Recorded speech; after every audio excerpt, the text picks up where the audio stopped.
ጸሎታችን በተለይም በመንፈሳዊው ዓለም ላይ ጸሎት እውነትን የተመረኮዘ በጽኑ እውነት ላይ የተመረኮዘ እምነት ነው።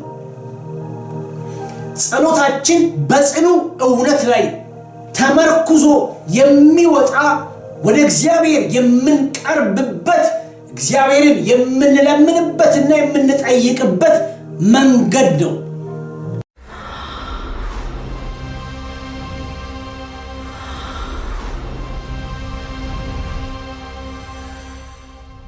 ውብነሽ ወደ ግብጽ እየሄድን ነው። ከጀርባው ያለው ቃል ውድቀት አለበት። ከጀርባው ያለው ቃል ፍርሃት አለበት፣ ድንጋጤ አለበት።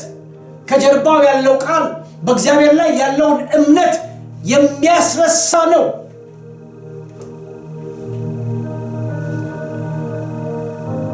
የግብጽ ሰዎች ያዩሽ እንደሆነ ሚስቱ ናት ይላሉ። እኔንም ይገሉኛል፣ አንቺም በሕይወት ይተውሻል። መሰረት በሌለው እውነት ላይ የተመሰረተ እምነት ውስጡ እንዲፈጠር ፈቅዷል። ምን ማለት ነው? እግዚአብሔር አትሞትም፣ በሕይወት ትኖራለህ፣ ወደ ማሳየ ሀገር ትሄዳለህ ብሎ ያለው በሕይወት ለመኖሩ ዋስትናና ኃላፊነትን የወሰደውን እግዚአብሔር ያስረሳ ውስጣዊም ውጫዊም ድምፅ ነው።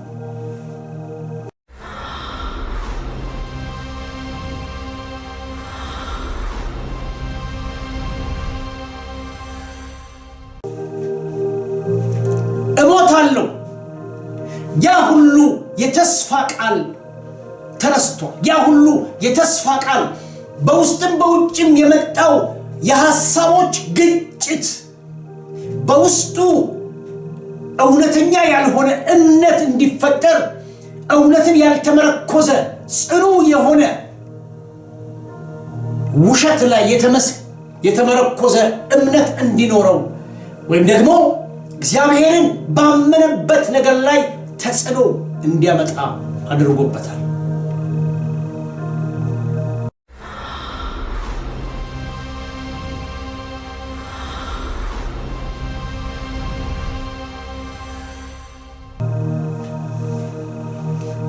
መንፈሳዊ ባልሆነው ዓለም ላይ ጽኑ የሆኑ ውሸቶች ስለሚዘገቡ የሰው ልብና ጆሮ ለዚህ የቀረበ ስለሆነ አዲስን ነገር ለመስማት ፈላጊ ስለሆነ በመስማት በውስጥ የሚፈጠረው እምነት ምናልባት እግዚአብሔርን እያሳነሰ ይመጣል። እግዚአብሔር በብዙዎች ዘንድ እያነሰ የመጣው የሚያንሰው የእግዚአብሔር ጉልበት የሚያንሰው ያዕቆብ እንደሚል የጻድቅ ሰው ጸሎት በስራዋ ታላቅና ኃይለኛ ነገር ታደርጋለች ሲል መሰረቱን እውነት ያደረገ ጸሎት ኃይለኛና ታላቅ ነገር እግዚአብሔር ምላሽ ይሰጣል። ግን መሰረቱን የእግዚአብሔርን ቃል ያላደረገ እውነትና እምነት እግዚአብሔርን ያሳንሰዋል፣ ያዘገየዋል፣ ያቆየዋል።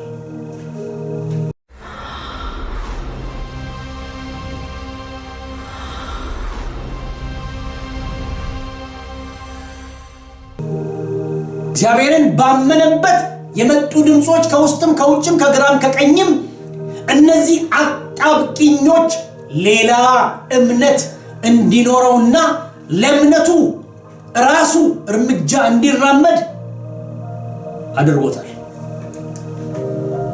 እዚህ ቦታ የምታዩት እርምጃ የእግዚአብሔር አይደለም። እዚህ ቦታ የምንመለከተው እርምጃ የአብርሃም የራሱ ነው። ኃላፊነትን ራሱ ሲወስድ ታያላችሁ።